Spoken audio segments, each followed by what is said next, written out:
Destroy the child. Corrupt them all.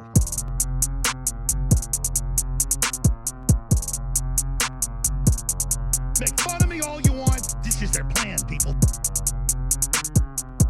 They're frickin' interdimensional invaders. And more blood of this. More blood.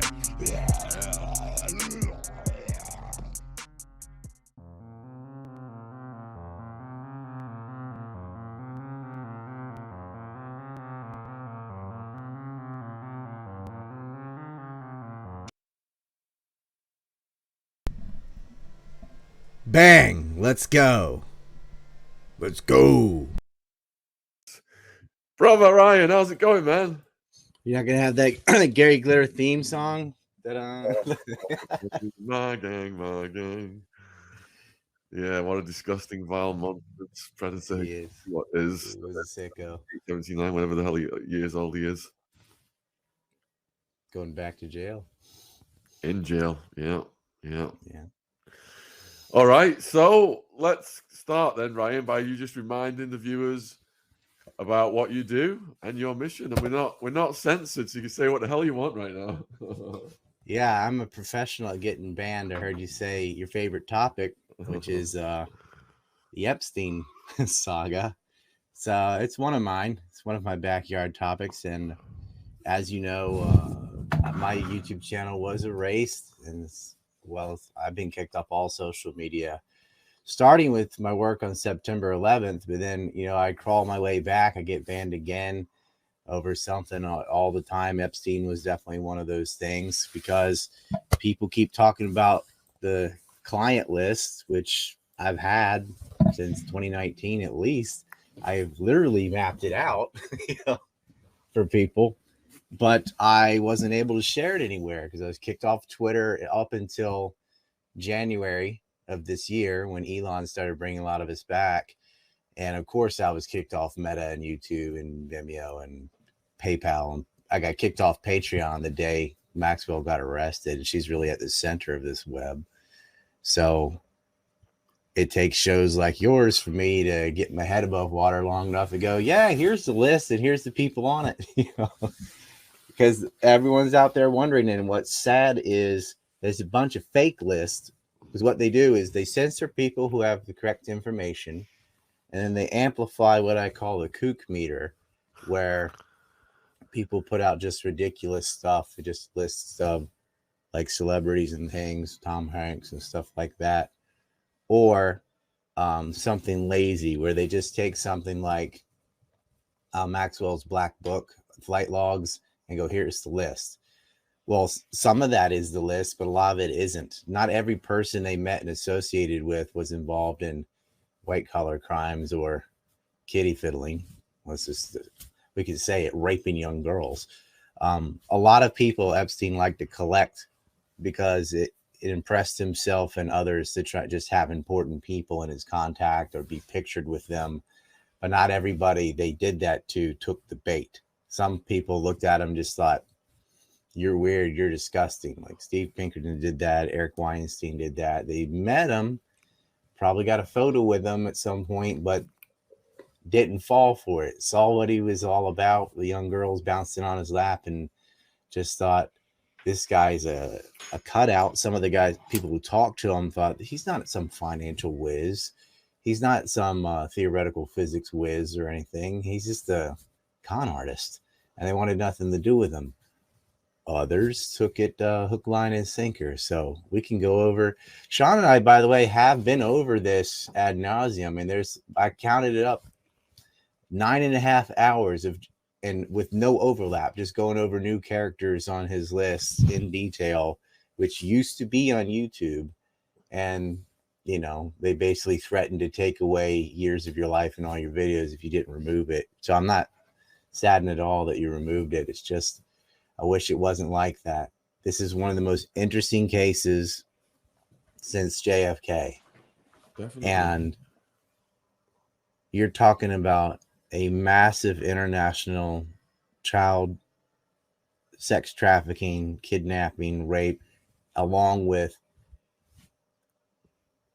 white collar crimes that just make the current bank failures right now pale in comparison, and it's actually related. So I'll bring something up. We're back on the offense. People thought it ended with the Maxwell kangaroo trial. No, it doesn't. You know, they thought, well, Epstein's dead, Jean-Luc Brunel's dead, Maxwell's in jail and sort of in jail, you know. There's another lawsuit that really is a weak point for them. And we have to thank the Attorney General who got fired over it. Denise George from the Virgin Islands, U.S. Virgin Islands, went after J.P. Morgan for money laundering and human trafficking, like sex trafficking and rape, right? Particularly on Jess Staley. But the day she did this, okay, the day that the U.S. Virgin Islands sues, puts it in and does the lawsuit for Jess Staley and J.P. Morgan because of Epstein, which continues to make payments, by the way, Darren Endyke and the rest, is Epstein's money still being used, was the same day that they arrested Andrew Tate. And what was he accused of? Because this Andrew and his brother have been arrested, but they haven't actually been charged. Interesting timing, whether they're guilty or not. I will just presume innocence until there's some evidence. But what happened is, this is the most like Googled guy in the world. He gets arrested and the charges are money laundering, kidnapping, and rape. And so if you were to Google any of those terms, none of it's going to go back to JP Morgan. It would all go to the Andrew Tate thing and get sucked into this manosphere kind of e-drama, blah, blah, blah, out of Romania, whatever. And that's an interesting case. And I know about that one too. Can talk, but it's really nothing but distraction. But that happened on the exact same day. And that sucked up all the news. And a lot of people are trying to look at it. Well, what happened here in the Virgin Islands? What's going on with JP Morgan? Let's look up sex trafficking. Goes to Tate. Oh, well, let's look up this. Goes to Tate, right? And there was definitely money laundering. And money laundering, a lot of people use that term incorrectly. They just mean like moving money around. It's like, you know, you got to be moving money around for illegal activities. Okay.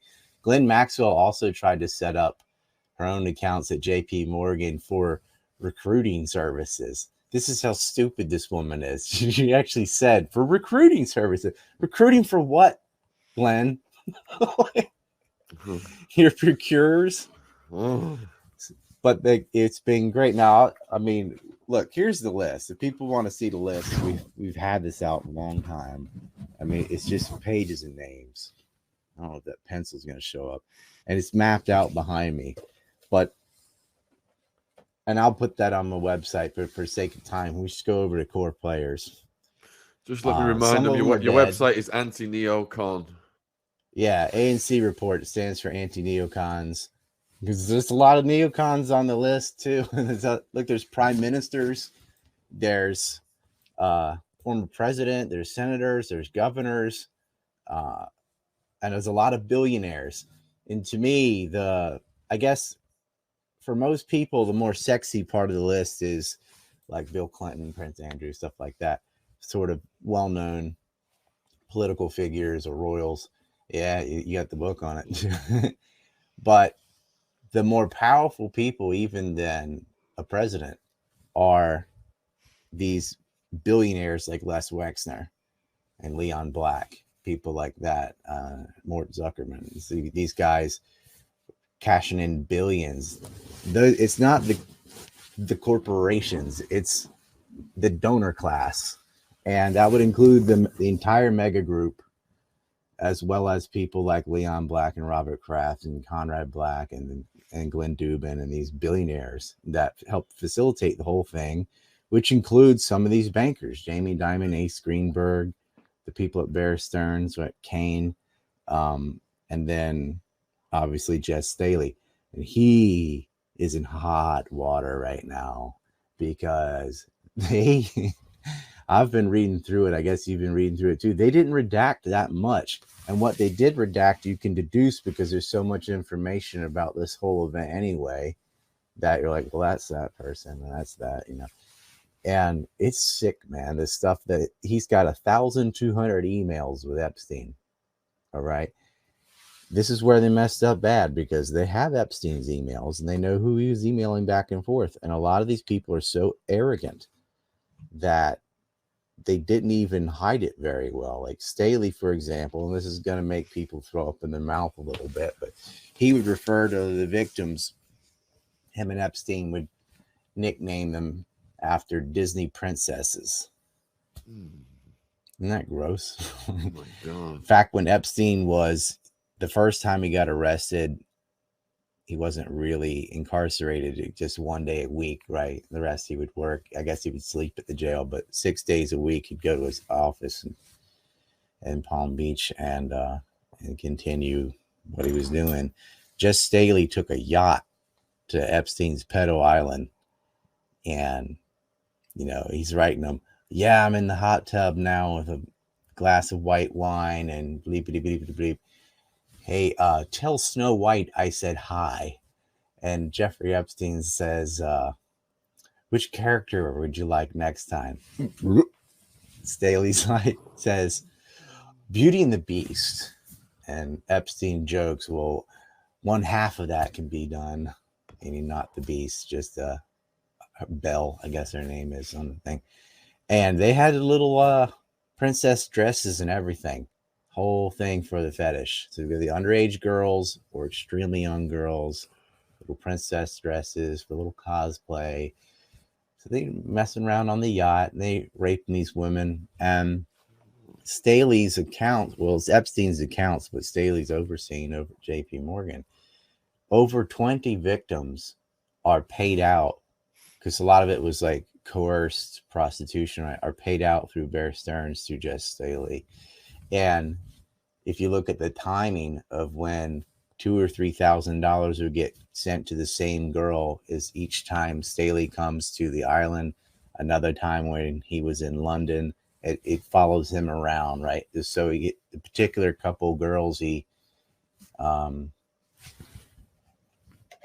guess he liked the most, who he raped over and over again, who were forced to be with this scumbag. And apparently he liked to play with Disney princesses. Well, all this garbage is going to come out.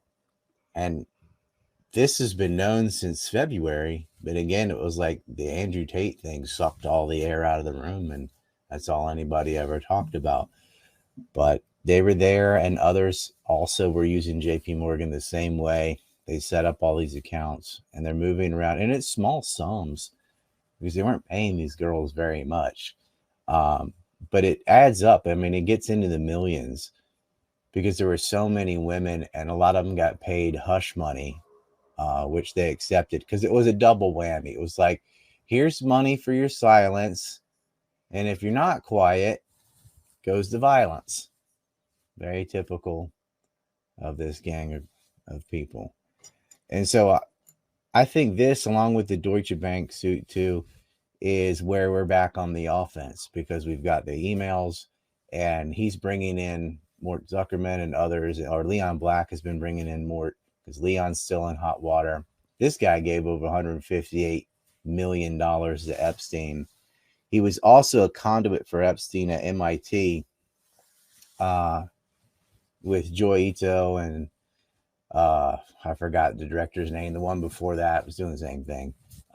Was Cohen something? Peter Cohen, I believe. Yeah, same kind of thing. And that was in the complaints there. This is all written down.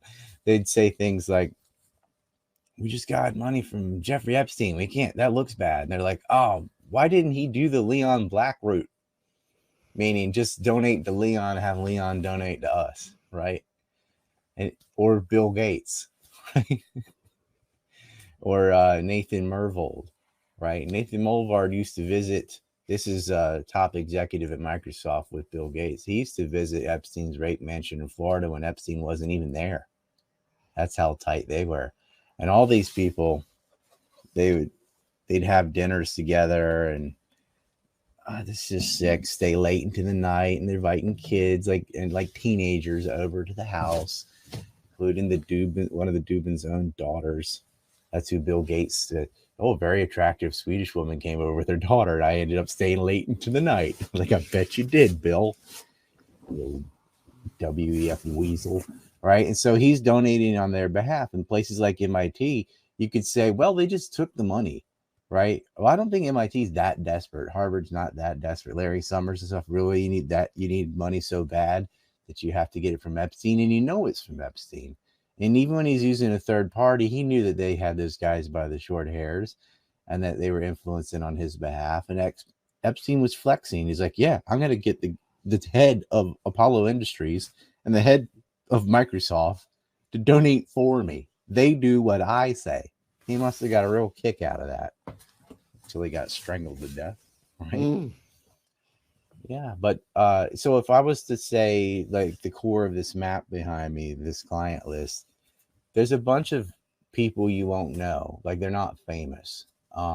They're rich, but they're not very famous. But if I was to take the core group, what really kicked it off, the sickest ones were Maxwell and Epstein and Jean-Luc Brunel. They used to refer to Jean-Luc Brunel's procurement as French wine. Sounds like Podesta, but it's like, oh yeah, do you have any French wine? I'm having French wine. And that didn't mean a girl from France. It meant a girl from Brunel, because Brunel was running MC Squared modeling agency from Karen Modeling Agency, which connects back to Tel Aviv. This is the part you never get to say. The whole thing was Israeli operation. I should have said that day. Because the mega group is Israeli operation. The mega group is not a bunch of Canadian and American donors that just happen to always be Zionists. I mean, they were set up. They are the second generation from the Sonborn Institute, which was set up out of a group of Zionist millionaires in the 40s that was also involved in gun running, weapons theft, including uranium-235, highly enriched uranium, and human trafficking. It started with a mixture of human trafficking. Well, we're trying to get Jewish refugees to Palestine to save them from the Holocaust. That would have been fine to save people from the Holocaust, but they ended up just annexing land and butchering Palestinians as well. But then it became a place where you could get human trafficking for sex traffic and slavery as well, because nobody is going to go after a Holocaust charity or anything. It's political suicide. And so they were gross enough to couch inside a well-meaning good thing a very nasty thing. So, like, yeah, you want to give money to Holocaust victims, great, but that's not where it ended up going. That was just the sales pitch, and a lot of it ended up in illegal activities, and they knew they could get away with that because the horrors of that event were so big that no one wanted to prosecute it. And this allowed the Israeli state to move around guns, people, drugs, whatever they wanted, as long as they would just, wave the Holocaust in people's face, and it would just shut down everything. You're anti-Semitic. Of course, it has nothing to do with being Jewish, has nothing to do with anti-Semitism. It's a state. It's got vested interests. It's got market interests like any other government, any other country in the world. If you criticize Saudi Arabia, you're not criticizing the Arabs, right? You're criticizing those Arabs. And when you criticize Israel, you're not criticizing the Jews. You're criticizing those Jews. And they had a lot of allies in the United States, Cold War, and But anyway, this was the nexus that the mega group was born out of. And some of the people who are really old, the Steinhardts and Wexners and stuff, overlap. They were young when it started, and they're about to pass the baton. A lot of them are in their 80s now. But Les Wexner was the financial backbone for Jeffrey Epstein. He used to have to sign off for him in the 80s. He'd have his signature in a lot of papers because Epstein was always committing crimes and always weaseling his way out. He started as a hatchet man. He gets into Bear Stearns and Tower Financial with Hoffenberger. They're just ripping people off left and right. But Epstein was always known for having young women around. As former President Trump said, Epstein really likes the ladies. A little bit on the younger side, too. Oh, yeah, funny Trump.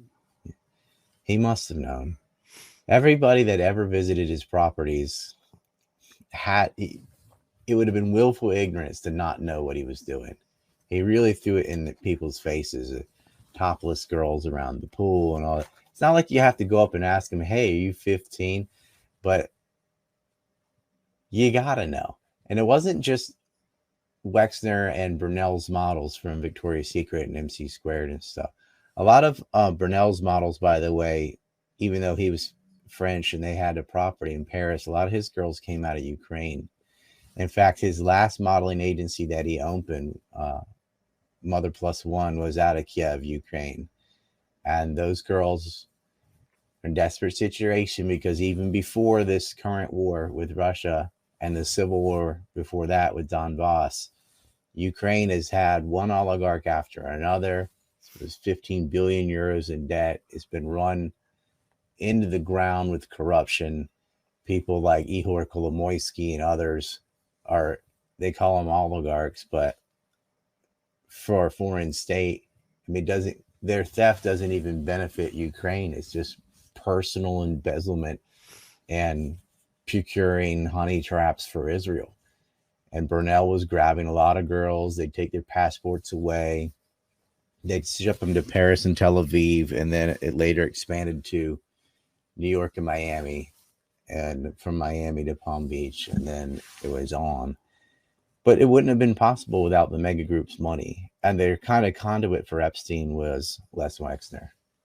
Later, you get Leon Black and Glenn Dubin and these other sources of revenue for Epstein. He really didn't have a lot of clients as a hedge fund manager or whatever BS cutout they had. He was a master of blackmail, and he was targeting U.S. science and technology. I think, oh yeah, just Epstein's just really interested in physics. I'm like, Epstein's very interested in physics, or the Israelis are very interested in U.S. science and technology? I mean, damn, Robert Maxwell, the whole Maxwell syndicate goes back to Israeli intelligence and spying on the Pentagon and making NSO and Pegasus and all these things. And you got to just be blind on purpose to not notice that. I mean, they're all Jewish Zionists. They're all tied within these banks and things. They're to prior crimes, from stealing uranium to, putting Mordecai Vanunu in jail, who's the guy who blew the whistle on them for stealing the uranium to make the bombs that they deny that they have, that we have nuclear ambiguity on. And he was fingered by Robert Maxwell. That's who got him put in jail. And Mordecai Vanunu is a hero. I mean, he told the world this rogue state had illegally built nuclear weapons. And we know now that they were able to do that by stealing from the United States, going back to Zalman Shapiro and these people. I made a movie about it. And people like Grant F. Smith have written books about it, very detailed. It should be a massive story. Can you imagine if any other nation had stolen nuclear weapons from the United States? The whole world would know. Everybody would know. There are Americans that don't know that. Like, Israel didn't develop a bomb. They stole it. They stole it, and they irradiated an area of Pennsylvania when they did it. Apollo, Pennsylvania has a $500 million cleanup now from a lot of it that they dumped all over the place. It was just sloppy. Some of the stuff they did was amazingly stupid.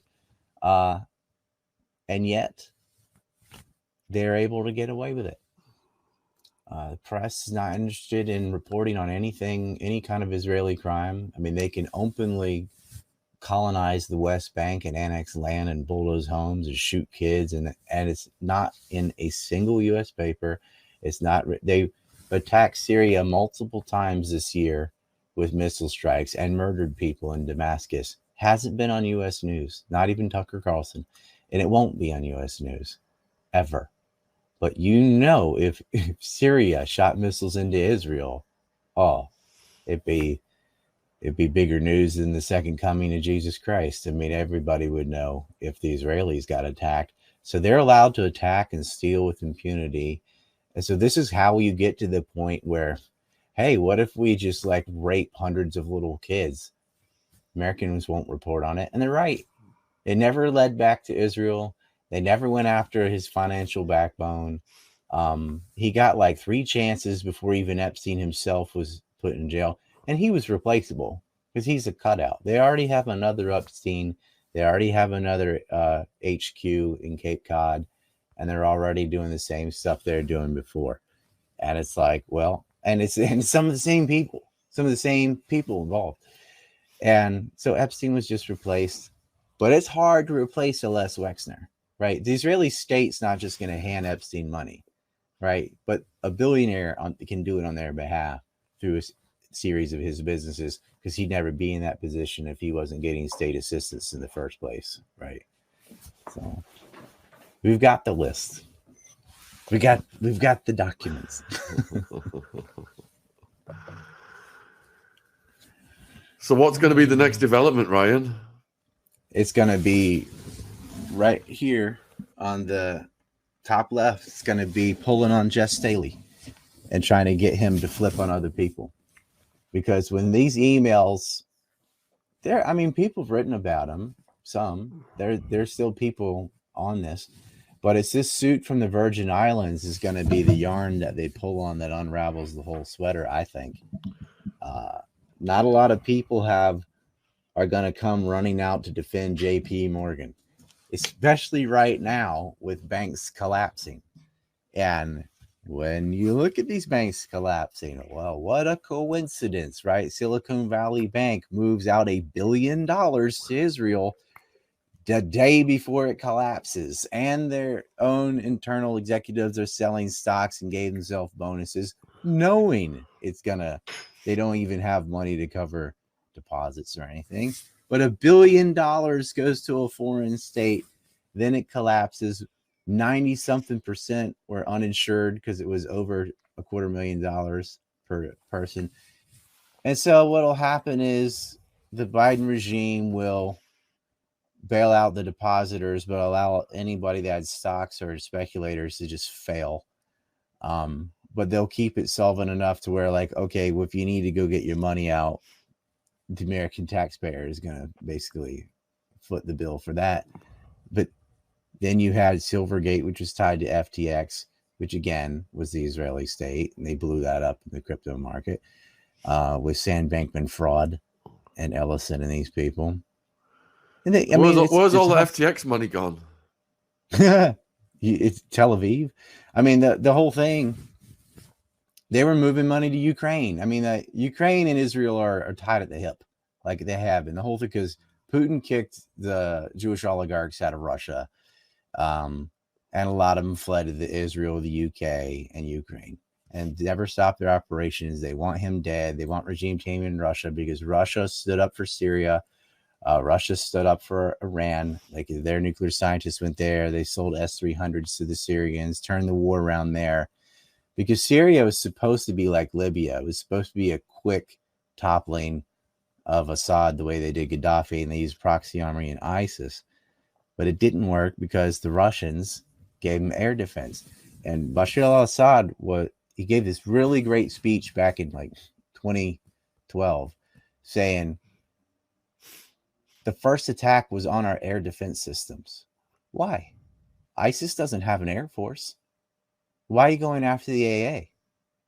Because Syria had the 5th tightest air defense on earth. They put all their eggs in one basket, right? Because they know Israel's weakness is it can't have skin in the game. So if it goes in on the ground, you kill a couple hundred soldiers, they'll quit. That's what happened in Lebanon in 2006. They weren't even fighting Lebanon. They were only fighting Hezbollah, and they still lost because Hezbollah could inflict enough casualties to give them a bloody nose, and they just losing it. Israeli mothers in the street because they have mandatory military service, and people thought, oh, my kid can die, and they know it's over nothing, so they quit. Syria's like, if you can stop their air force, you can stop them, because they're very good at bombing from miles away and not risking getting killed themselves. But if they have to go in on the ground, they won't do it because Israel can't stomach the casualties. That's why they use a proxy force. After the Second Iraq War, America couldn't do it either. I mean, they physically were able, but the political will wasn't there. Nobody liked the Second Iraq War because all these lies from these Zionist neocons came out. There were no weapons of mass destruction. Paul Wolfowitz was a liar. Richard Pearl was a liar. Douglas Feith was a liar. They created an office called the Office of Special Plans in the Pentagon that fabricated information to act as a pretext to go to war in Iraq. And there was no anthrax. There was no mobile weapons labs. Judith Miller was a liar. William Safire was a liar. But all these lies came from a little cabal, all Israeli firsters. They sit in phone calls with Netanyahu and write policy papers for a foreign government. Some of them been caught in the past spying on behalf of Israel, yet they're in the DOD anyway, like Pearl. And we went to war with Iraq. But we didn't get oil out of Iraq or any of that. Israel did. Israel got 77% of its oil, 3/4, a little bit more than 3/4 of all of its oil out of the Kurdish region in Iraq after the war. It was vital for Israel's oil, not America. America already had the oil for food program after the first Gulf War, and the exports from Iraq to the U.S. never changed. It actually froze during the war. It went to zero. But when it returns, it's actually less than the level it was in 2002. Right? The only thing that changed was oil to Israel. And also it got rid of the threat of Saddam and the Ba'athist Party. So they are no longer able to aid Palestinians. The whole war was for Israeli interests. And they wanted to go into Syria. And they even lied and said maybe Iraq's WMDs were moved to Syria. Judith Miller wrote that in the New York Times and sourced Wolfowitz and Pearl and Israeli security forces. The same as the way they lied about anthrax. But the American public doesn't know any of that. They just think petrodollar or some other nonsense, bark up the wrong tree type of thing. The Europeans did not go to war in Iraq to prop up the petrodollar, by the way, or Libya. France did not attack Libya for the U.S. dollar. And this whole Gaddafi gold dinar stuff, that's a canard. Gaddafi was overthrown because they just had a revolution in Egypt and reopened the Suez Canal to Libyan and Iranian ships, and he made multi-tens of billion-dollar deals with the Chinese for oil. That is why the Europeans bombed Libya. There was no gold dinar. They've been talking about it for decades. Look it up. When does the war start? When was the revolution in Egypt? What happened to Suez Canal? Go look at the Chinese contracts. It was real clear. It wasn't the petrodollar. What about England and Tony Blair? What's your thoughts on Tony Blair? Well, Blair's also on this list, by the way. Oh, they lied. I mean, Tony Blair regime, they murdered David Kelly. His last correspondent, of course, is Judith Miller, who I was just talking about, lying about mobile weapons labs. Well, Kelly went down there and tested these sites, and there wasn't VX gas or anthrax, and there weren't any mobile weapons labs. It was just some balloon trucks. They knew it wasn't true, but that was the legal pretext for the war. Like the WMD in question was anthrax, and they said they had Colin Powell go to the UN. He read his speech by Tennant and Louis Leibowitz to say, that Saddam Hussein had this anthrax in mobile weapons labs, and he pointed to some cartoons because there weren't a lab, so it was just cartoon pictures. But the British were like, "Oh, yeah, let's check that," and the result was there's nothing there. So they just murdered Kelly, who said they're gonna kill me in the woods, and then they did. Well, he was suicided. Apparently, he out of the blue decides to kill himself, but they killed him. And Blair was very much in line with George Bush the Lesser. But it wasn't everybody. Jacques Chirac from France, and of course, the Russians, Putin, they opposed it. They said, we don't have evidence for this. You can't just say, trust us, we have some super secret. Why don't you share it with us? Like, why not share it with the French? They're on every other misadventure with us, not this one, because they didn't have anything. And they were so mad at France, they wanted to rename French fries Freedom Fries. I remember that. They were just, why? And that was my congressman, unfortunately, Walter Jones out of North Carolina, came up with the Freedom Fries. And if you go to the mess hall in the Capitol building, they have Freedom Fries. So one place did it. Nobody else went along with that, but they decided to do that. Walter Jones would later do a complete 180 and oppose the war. And because I went and talked to him. I went to talk to him about a beach erosion issue. I'd known his father. I started lobbying his father when I was 10 years old. I remember meeting Walter Beeman Jones Sr. He died both of them died in office, actually. He died in office. And I gave him an earful on the Iraq War. And this is what really behooves me. This is the guy that was so sold on the war that he wanted freedom fries against the French, right? And then he ends up being the most anti-war person in Congress, one of the only Republicans, by the way. He's meeting with Colonel Lawrence Wilkerson, who is the chief of staff for Colin Powell, and they're going over all these deceptions and trying to get punishment for these people. And all that happened because it wasn't just me, I'm sure, but lots of people went and talked to him and said, hey, man, you got it all wrong. So a lot of these people, they're not evil, they're ignorant. And if you'd meet and lobby with them and say, this is what's actually going on in Iraq, check this out, and tell them the truth. Tell them about the Office of Surveillance. Tell them about Douglas Feith. Tell them the reputation of these people and the lies they're doing. Show them the Niger forgeries and things. That's what we went and did. And he flipped. And they became good friends with people like Ron Paul. You know, Ron Paul was never wrong. He got it right from day one. So that's what it really, really irks me when I see people going and giving speeches at the Lincoln Memorial or Occupy Wall Street, sitting there for months in the park in D.C. And I'm thinking, what's with the theatrics? Why are you yelling at buildings? Why don't you legally go in the building and meet your representative, which we fought so hard to make a system like this, and tell them directly what's going on? Be an adult, you know, make a meeting. If you can't reach the congressman, talk to the legislative assistants, because that's who runs everything anyway, and just tell them the truth. We could do that right now about Ukraine. Like if you live in DC, Maryland, or Northern Virginia, go set up a physical meeting and tell them what's going on.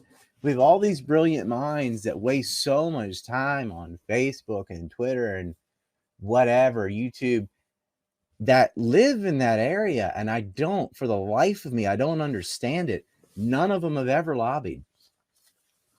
I went and lobbied for the 28 pages. There's 28 pages of consecutive redacted information in regards to the JS report on September 11th.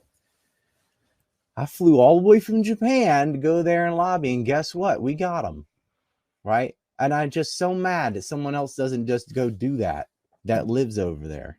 I don't understand it, but they've warped people into thinking like that no one can do anything, you can't change anything, and the only way is to like just vote in the right people or whatever. You're not going to be able to vote in the right people when you don't have the media, right? And that's our problem. Like all these stories, September 11th to Epstein, whatever in between, all the lies about Ukraine, because they're lying about that too. You're not allowed to, you know it. You can't talk about this stuff on YouTube. What happened if you told the truth about Ukraine? Your channel's gone. If you went into Epstein the way I go into Epstein, you're gone, right? The same thing. Now, you can put a whole bunch of nonsense out about September 11th, talk, you know, airplane deniers and all that. And you could put a bunch of nonsense about Epstein, saying he's still alive and they're throwing people out of the back of planes and just whatever, tunnels under the something. That's okay. And you could put nonsense out about Ukraine. But if you tell the truth, if you get flack when you're over the target, the moment you say something accurate, they will censor you. The only major platform where you can kind of tell the truth right now is Twitter because of Elon, but not so much on Ukraine. You can talk about the other things. You still get shadow banned, but at least you won't get outright banned. That is why I think it is imperative to build up things like Substack.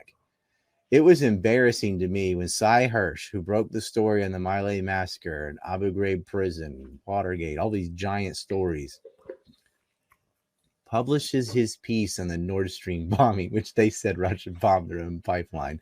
Now they say it's 6 guys on a yacht with 20 tons of explosives. Come on. They even found a passport. I was like, was it not wet floating in the ocean? He went to Substack, directly to Substack to publish his piece because he knows the New Yorker, the New York Times, they're not going to publish this. It goes against the state narrative, and our media is state run. What about Rumble, Ryan? Is Rumble safe? Oh, Rumble's way better than YouTube. The problem with Rumble is it doesn't have, a zillionth of the traffic that YouTube has. That is changing. Rumble and Odysee are good on free speech. Odysee has Russia Today moved over there, RT. But it's not generating the traffic, and you can't like embed things from Rumble and Odysee to a Substack. Like these Substack needs to make Rumble embeddable. Like you can embed YouTube, but that's useless because you can't say anything that will matter on YouTube. Like if you're a threat to the system, you can't.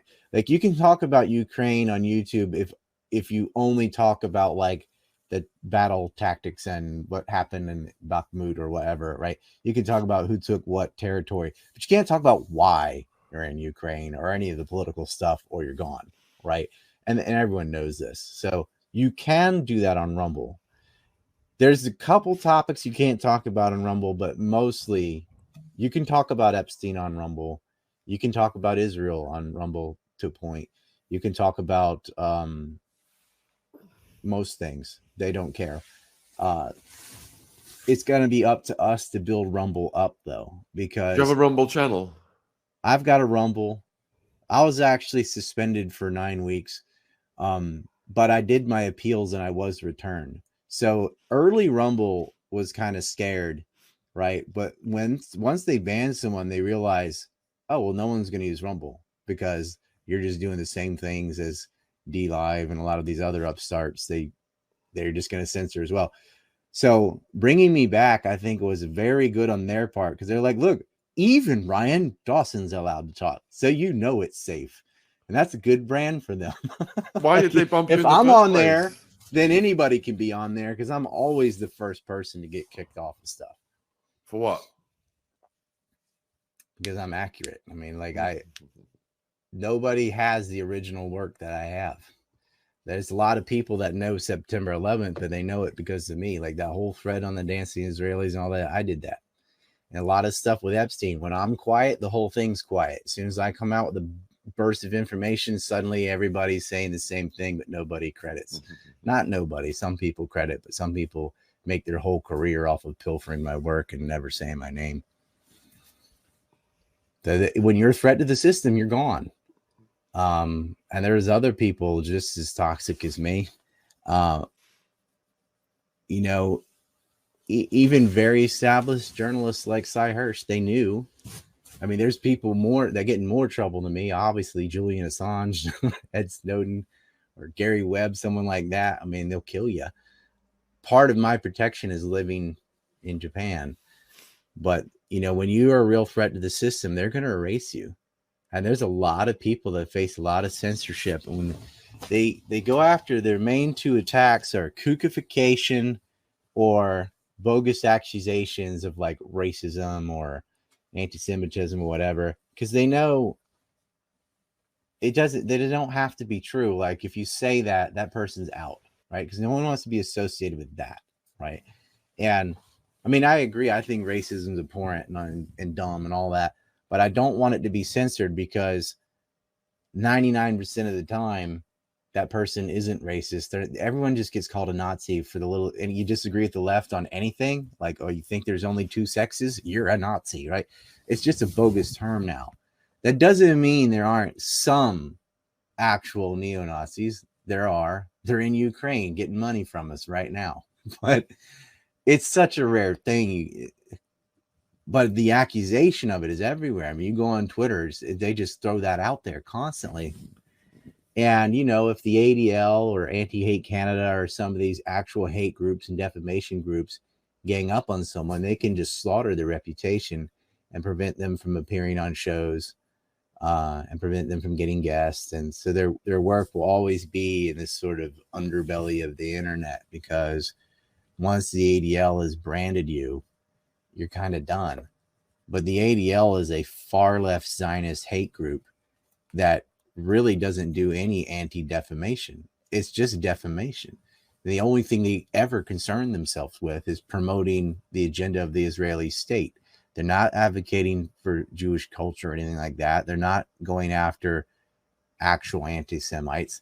They just use it as a weapon to shut down dissent on people explaining things like what Jeffrey Epstein was doing. People were talking about Jeffrey Epstein for decades. I was a little early, not the first, but around 2007, I got wind of it. I actually met a victim of his named Molly, who kind of like Virginia had gotten out of it. But it's like, go ahead, tell the FBI, it doesn't matter. Cops have been bribed to use Gratitude America and its Science Foundation as a way of paying hundreds of thousands of dollars to police. They would warn him before he was being searched, right? And we have that testimony from his bodyguards and others. Guy is completely protected. And his victims, it took really until a lot of the Clinton appointees and stuff had cycled out of the FBI, and when Trump was in there, to finally throw the book at this guy. And Donald Trump is guilty of his own stuff, but look, sometimes criminal gangs fight with each other, right? Look at like all the Mexican cartels. They all sell drugs, but they are not on the same team. They are definitely competing with one another. And they had pissed off Donald Trump, and then he becomes president. So that was the end of Epstein.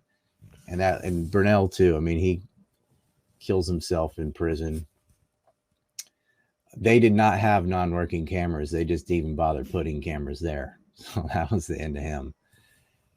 Epstein, I don't think anyone thinks he killed himself. He knew he was going to die. He set up the 1953 trust, move his money around. And Dyke and these guys, they knew.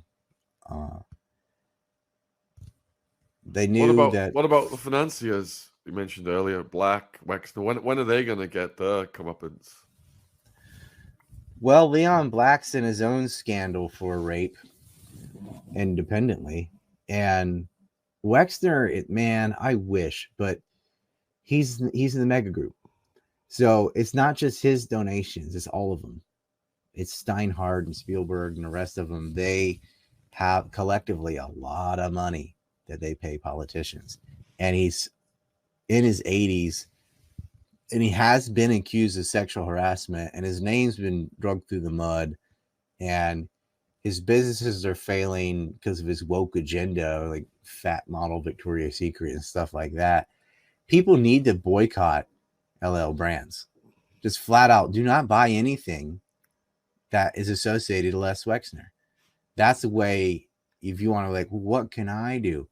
Never buy from Victoria's Secret or any other business owned by Les Wexner or any of these people. Just don't do it. I mean, man, you can get lingerie from wherever. Just don't buy it from Wexner, okay? He did step down from his position, and I guess he's been crucified in the court of public opinion. Sort of like Prince Andrew did lose a nice chunk of money, like $16 million that his brother probably paid, but and he's had some of his royal privileges taken away or whatever, but he's not going to go to jail. You know, it's because it would be too much of a bad rep on the entire royal family. So it's kind of like, in the interest of their own reputations, they're protecting him. But I'm sure they are livid with the guy, especially after the most epic interview I've ever seen. Weinstein said it looked like a hostage situation. It was so bad. He was just going to give the most ridiculous answers possible, so he could be like, don't ever approach me with this again. But nothing will happen to Andrew other than the money he lost and losing his royal privileges, because that's been settled with Virginia, and she's really the one, like, to her, Virginia Roberts, she was like, I'm not going to be intimidated. She went after everybody. She went after all of them. Great. Dershowitz, or Dershowitz, as we call him. I'm sure you've seen the painting Maria Farmer made. He'll weasel his way out. It's not clear. I don't know if they really had solid evidence other than sort of remembering his face. But the circumstantial evidence is very high. And this guy defends one serial rapist after another. That's what he decided to do with his practice. So, slime ball anyway. But I don't see, like, they're all so old by the time this went through. They'll be in the grave anyway. Like, Peter Nygaard's now in jail. But what is he, 83 now or something? I mean, he's up there. Clinton? Yeah, I mean, Clinton seems to be sick with something. I mean, Hillary, you could get her. Some of these guys are young enough to go after, but the Clintons are too connected to everybody, too powerful, and it's kind of a too big to fail. Well, if I go, you're going with me. I mean, Clinton put in as the director of the CIA, James Woolsey, who he hated, but Epstein made him do it. And Woolsey's the guy that came back and said, yeah, Muhammad Atta went to Prague and met with senior Iraqi officials and got anthrax. Like, it was the former CIA director coming back and saying, this is the information we have. And it was not true. There was no meeting in Prague. The 9/11 hijacker did not have anthrax. They did not send anthrax. Iraq didn't have anthrax. And so you can't not have anthrax and then give it to someone else who also does not have anthrax at a meeting that did not take place. But Woolsey came out with this, and that got repeated by Gary Schmidt and Fred Barnes in the Weekly Standard, Will Crystal and Robert Kagan, whose wife is Victoria Nuland, who's the one that's created the Ukraine crisis. She's now the second highest ranking member of the State Department. And, her and Blinken and Sullivan are the ones that concocted this Nord Stream bombing. It's the same cabal. It's the same Project for a New American Century clique. And that's what it is. It's not the Illuminati or whatever. It's Zionists. And they have names and they have think tanks. And it's not secret. It's not a secret society. It's a very much in-your-face, open society. They had the Project for New American Century, the Office of Special Plans, the Weekly Standard, and these people work in our government. They had positions mostly in the Defense Department. Some work for Cheney in the Vice President's office, like Louis Leibowitz. They get money from the Mossad, Mark Rich, Pincus Green, these kind of people, notorious world global criminals who get pardons from the Clintons, right? It's right in your face. It's not a secret. It's not some room they smoke cigars and make protocols or something. It's think tanks. It's right in your face. There are little tertiary groups at the bottom, like Bilderberg and the WEF and stuff like that. Trilateral Commission, which Epstein was part of, by the way. He's also in Council of Foreign Relations. Those are the low-level things on the pyramid. The top is AIPAC, and it's not even close. And they do everything right in your face. They run the media, and then you look at the last 8 out of 9 Federal Reserve chairman, Janet Yellen. She's another Ukraine war architect, right? And they're part of why we're in this mess, where they rose interest rates after 13 years of being basically zero since the housing crisis they created with their credit default swaps and faulty rating. They bribed the rating agencies. And who was doing this? Oh, well, it was Diamond and Staley and the same people involved with Epstein that were doing that to create the mortgage-backed security crisis, which is now leading to bank failures currently. Only add the crypto market that they've, flailed apart. These are the white-collar crimes, and these people, they're all such psychopaths that it seems like all of these financial bastards and white-collar criminals have a side hobby of raping children. And so they provide, because the Burnells of the world, the Maxwells, the Jeffrey Epsteins, they're going to be there. You want to compromise a House Speaker? Well, why compromise someone who's in office when you can help put someone you already have compromised into office? And they do both. And we literally have it listed out. And trust me, I would get sued into the poorhouse if I was wrong. I'm not wrong. Like this, everybody on that map behind me, I have written in red what they've either been convicted of or what they've been accused of. 9 of them are in prison. 8 of them are dead. Well, no, 9 are dead because Thomas H. Lee just passed away.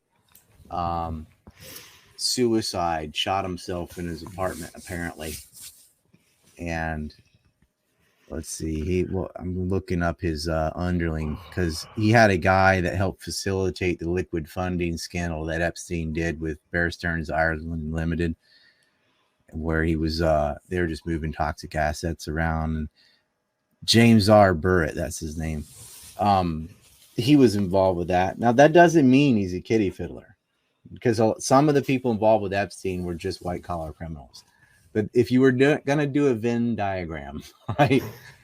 There are a lot of them that did all of the above, right? They're helping him launder money around and hide crimes from each other, and then of course using their donation power to influence research and development at universities, which then gives them access to the developments, and all of that science and tech goes to the Israeli state. And it seems like the insurance on a lot of these people was to have them compromised.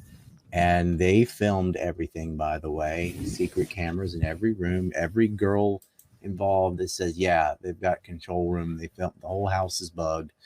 So they have that insurance on these people. And I guess once somebody does it once, they're like, well, why not do it again? They're already compromised, right? And some of them are addicted to it. It's disgusting, because you think if you're a billionaire, multi-billionaire, whatever, why can't you just go to Vegas and buy an escort legally that's of age? Like, if you really need prostitutes that bad, there are places you can do that. Go to Amsterdam, go whatever. And I'm sure they did, but that wasn't enough, right? Because you can't get a 14-year-old, 12-year-old. That's illegal. Well, there's a place in the Caribbean you can do that. Jeffrey Epstein. I mean, he'll do that. He had a place in New Mexico where he had bribed the governor. He had him compromised. He had a place in Palm Beach. He had that whole police department over barrel. And of course, he had his New York rape mansion. That part of New York City is like, I mean, the whole thing's mob run, as you know. So, which is what came to bite Epstein back in the ass, because who do you think controls the prison system there? All the guards are asleep. The cameras don't work. Your roommate's conveniently moved out. You just signed a trust to move your money 36 hours ago. You're dead. Mm. Yeah. What about Maxwell then, Ryan? Do you think that she's not got snuffed because she's done a quid pro quo with the Clintons to keep her mouth shut? It's harder to get into. It's harder to do it because it was so obvious what they did to Epstein. So if you do that again, it's just too much. They're going to shut her up. I think the threat to her was gonna make her lose her mind. They're going to drive her crazy. They'll just drug her and have her be schizophrenic or whatever. And so whatever she says, she's just a mad woman. She wants to keep her mind. She is bisexual, so the woman's prison is not so bad for her. She can still do her thing. But she was angry at them. She's not like her sisters. Her sisters are quite intelligent, actually. She's the dumb young one that was only good at following around one sugar daddy after another. She actually fought all the way to the end, thinking, don't worry, I know the Rothschilds and all, they'll fix it. And like, no, they're not. You're too hot. You're done. You're going to rot in jail. And so she's like, well, I'm no longer going to protect these clients then. They're going to have to protect themselves. So that is what happened. And the judges said, yep, we're going to release this. Well, that's all they've said, is they've decided that they will release it, but they didn't release it. But you kind of know who it is by reading through it. I mean, how many hotel magnates are there? I mean, how many attorney generals are there? I mean, they're not, you can just pull it off the list. You grab this list and you do a mix and match, and then you have it. I mean, this doesn't show up, does it? It's right behind me. Again, I'll just type this out for I'll give it to you for your Patreon. How about that? I'm not allowed on Patreon, but you know who's on it. And a lot of these names have been in the news. One of our viewers, Ryan, has asked, is Peter Mandelson on it? And how does he link to everybody? Is he? I don't know. I had to read it. That name doesn't ring a bell. Peter Mandelson was one of Blur's acolytes. Yeah, I think Epstein was calling Mandelson from the Florida Stockade. Blair's on it. Peter might be on there. A lot of this stuff I compiled years ago, so I didn't memorize it. Like, I just wrote it down and mapped it out. This is the S tier. That's about 65 names, but there's 167 names.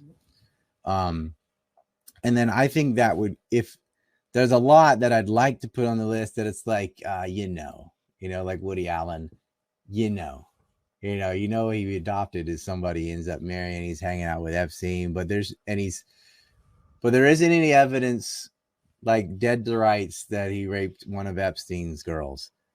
But right? Given all the other stuff he's done and his proclivities, and then they, of course, they're friends. There's a lot of people like that where it's like you can't put them on the list because if you're gonna make an accusation that big, you have to have real evidence. It can't just be like, oh, this guy's such a slimeball, right? Dershowitz is another one of those. He's there. He's admitted to getting massages, but he said he kept his underwear on. He said, well, my wife was with me. Like, that matters. No. And even some of the victims were like, I think it was him, but not enough, right? So maybe he just coincidentally always defending serial rapists and hangs out with Jeffrey Epstein and gets massages in his house, or at Wexner's house, actually. But he never took his underwear off. Maybe.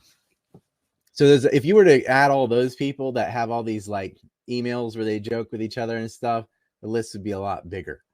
But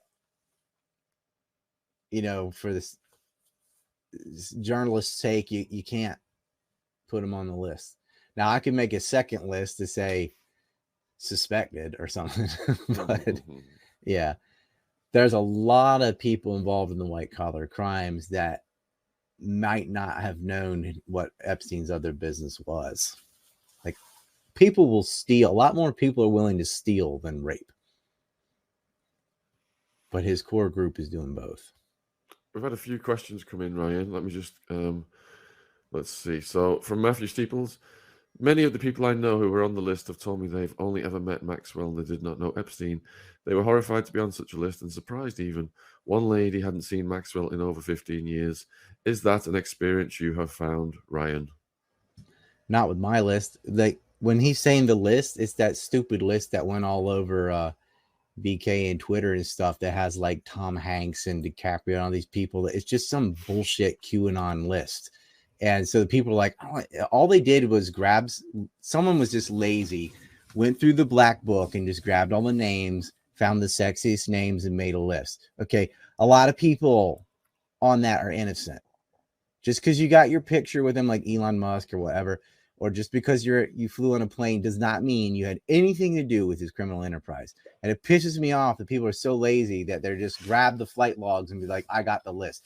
There isn't the list. They didn't have like a list sitting in a locker full of names. I wrote down all the names based on the trials and testimony from the victims and digging through this the hard way. Then your name got put down, right? Like Leon Black gave him $168 million, right? And has been accused of rape. Like, that's good enough. You're on the list, right? The stupid ass list that's going around is just disinformation. And so stop harassing these people. Some of the people on it are guilty because there are people who are in the black book who were also involved with Epstein, but the majority, I would say, were not. There's a lot of people who he tried to target. There's people in there that just were part of Glenn's Ocean's Tamar, just environmentalists and things like that. You can't be that lazy. You think you have the list. You do not. This behind me is the list. The one that's gone around is nothing but a copy of the flight logs, or worse, there's two of them. There's one that's a copy of flight logs. The second one is just some QAnon crap that people made up that are obsessed with Tom Hanks for some reason. Tom Hanks is not part of Epstein. Stop. If you see his name on the list, that's the fake list. You got another question here then, and it's from Agent Orange. Wants to know about anthrax being injected into soldiers. Well, he said the only anthrax was injected into soldiers. No, they took the anthrax drug prior to the anthrax attack. They had done gain of function research starting at least as early in the 90s with Dr. Ripley and Dr. Philip Zachariah, or Philip Zach. And the plan at that time was to hit the World Trade Center with the truck bomb and follow it up with a biological weapons attack. But they got botched because they parked the Ryder truck in the wrong place. It came out that the FBI had a mole inside the cell and was supposed to have done a sting operation and was supposed to give them fake powders and stuff, but they gave them real explosives. they actually were these useful idiots that were in this group went back to the VIN number was there from the Ryder truck, so they go back to the rental agency to get a refund. And the apartment listed on the address they listed to rent the truck, because you have to have an address, went back to a woman named Josie Hadass, who worked for the Israelis. Big surprise. Philip Zachariah was part of the Camel Club, also spying on Fort Detrick for the Israelis. And that's where they were doing gain of function, which we just call weaponization of anthrax. It was an accelerant put on the spores to make them weapons grade. Okay, that's what they sent to Tom Daschle and Patrick Leahy. The Leahy Amendment would have forbidden military aid to Israel. They tried to kill him. But they didn't give anthrax to soldiers. They gave Cipro to politicians. And this was all before the alleged attack. So they knew on the second try, they have September 11th, again, attack the World Trade Centers, this time with airplanes and truck bombs, and have a biological weapons attack follow it up, which was blamed on Al-Qaeda. And then that got blamed on Iraq. Al-Qaeda did not send anthrax. Iraq did not send anthrax. But we get a war in Afghanistan and a war in Iraq anyway, because by the time the truth came out, it was too late. We already have boots in Baghdad. People like myself and people like Justin Raimondo, who's now, rest in peace, antiwar.com, people like Mike Rivero, we're telling you, they're lying. They set up an Office of Special Plans. These yellow cake uranium from Niger is a fraud. It's got fake signatures. This is the PNAC group. They're lying. This is the Israelis. They want us to go to war with Iraq. That's why we went to war with Iraq the first time, when they lied about babies on incubators. And Tom Lantos and George Bush Sr. run around saying, quoting a 15-year-old Naira who was coached by Hilton Knowlton PR firm, ambassador's daughter from Kuwait. They just lied. They lied about Iraq, and then they didn't finish the job. They lied again, right? Kill Saddam, kill his children. Kangaroo court case. They murdered Saddam's lawyers while he's in the middle of a trial. And I'm not like pro Saddam, but I mean, I hate that light switch brain too. Like, well, if you don't support the war in Iraq, then you love Saddam. No, I don't like Saddam. I don't like these people. But the war was a lot worse and didn't get better. You ended up with an insurgency and an ongoing occupation. Iraqis getting killed every day, starving to death from sanctions between the two wars. That's what in part motivated the people in Al-Qaeda to attack on September 11th, was watching all these Muslims and Arabs get murdered in Iraq and Lebanon and Palestine. That's how Osama was able to recruit these people. The thing is, once that plan got wind with KSM and Ramzi Youssef, who was the guy that did the World Trade Center bombing in 93, made a plot to attack with airplanes, the Bojinka plot and the Millennial plot. They knew this. They knew Al-Qaeda was going to flight schools. The CIA had followed around Khalid al-Midhar and Awaf al-Hazmi, knew they had an Al-Qaeda summit meeting in Malaysia, and they met KSM, knew they were living in California, knew the plan was to attack with planes, knew they were going to flight schools, knew what the target was, didn't do anything, didn't even share their information with the FBI. And the NSA withheld information too. They had bugged all their phones in Yemen and Hamburg, and they wouldn't say anything to anybody. Like, these people were assisted all the way until they got on the plane. They're protected from local authority. Amdocs and Commerce, that were spying on local police. The Israelis are moving these guys around. They're living next door to them. They're celebrating the attacks. They had moving vans. They moved them shipping out of the towers. There were truck bombs. I mean, 9/11 is a beast, and we can do a 9/11 show someday. There is a grown-up version of that event, and it does tie to the Iraq War and anthrax and gain of function, and that'll go into Fauci and all that, and COVID and stuff too. Like, that's the reason the rules got written the way they did. You should have Francis Boyle on the program, by the way. He can give you a mouthful on the bioweapons, or maybe you have, I don't know. But they're lying about September 11th. But the level of disinformation of airplane deniers and thermite grenades and just utter stupid asinine narratives of 9/11 has buried that to the point where nobody wants to talk about 9/11 Truth for Grown-Ups because they don't want to be associated with that tar baby that Loose Change and Richard Gage and these people have made, where they say a missile hit the Pentagon, all this other nonsense. I mean, my God, there's an airplane-sized hole full of airplane parts and victims from Flight 77 in the Pentagon. But no, let's just act like it evaporated. You get the Judy Wood kooks, like all these kooks came out and they ruined it. And they're trying to do that. They're trying to do that with COVID. You have your virus deniers and the people that think 5G towers are communicating with microchips and all the Stu Peters baloney. Like, they're trying to kookify COVID so you can't get back to what they actually did. Because if you don't believe in viruses, then you can't have gain of function research on a virus in Wuhan, which is paid for by EcoHealth from the NIH. We did illegal gain of function research on coronaviruses in China. Viruses are real. The earth is round, but they'll come out and do that. They did that to JFK. They try to get everybody involved in the JFK research to deny the moon landing, right? And there's no point in that. But that's the kookification of these things. And that's why people like myself, I know I piss off all the kooks and I piss off all the spooks too. The kook to spook spectrum, you can think of it. Like, the kooks will lie, just inundate you with trash so you can never get to the bottom of something. And I think the spooks kind of feed them that info. So Stu Peters, Alex Jones, whatever, they're just getting lies from the CIA, and they go out there with a big megaphone and tell, school shooting denial or whatever other nonsense they're on. And then you get to Jeffrey Epstein or whatever it is, and you can no longer talk about it because it's been associated with all these weirdos. One of our viewers, Matthew Steeples, one of my co-hosts as well, has asked me to clarify something with his interjection here. Ryan misunderstood my question. I'm referencing the address book. I'm talking about people who knew Maxwell who are in the 90-odd page document.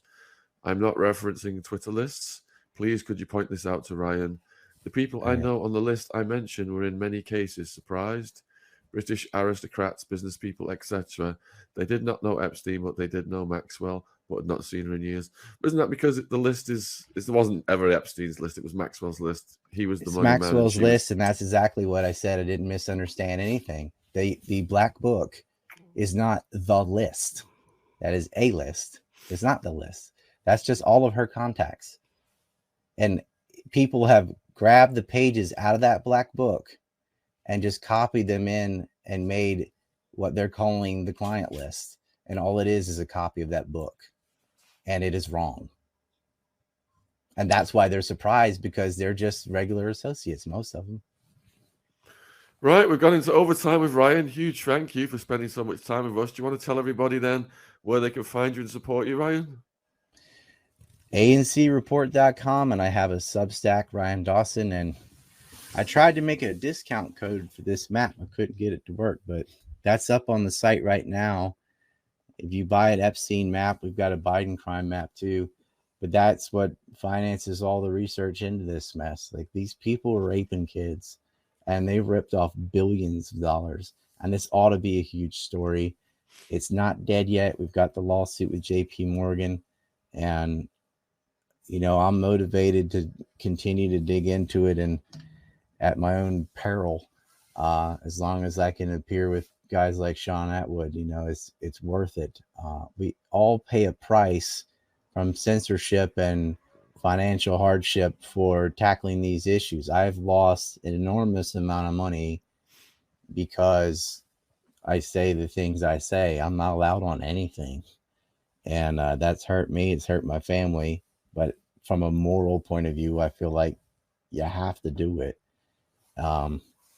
So I would appreciate it if you buy a map, because I'm not trying to grift or anything. I mean, it's a great map to have on your wall and explain to people. And there's your list right there. I mean, these people are giant criminal enterprises, and we put the information out for free in interviews and blogs and stuff anyway, but that's just a product we have to pay A&C Report, really. And it's a great conversation starter if you want to freak out your neighbors.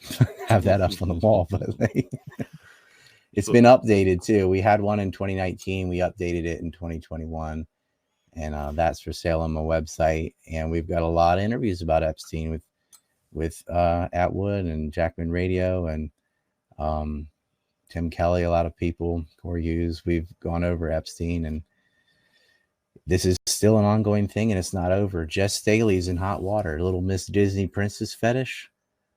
He's going down. And they fired the AG.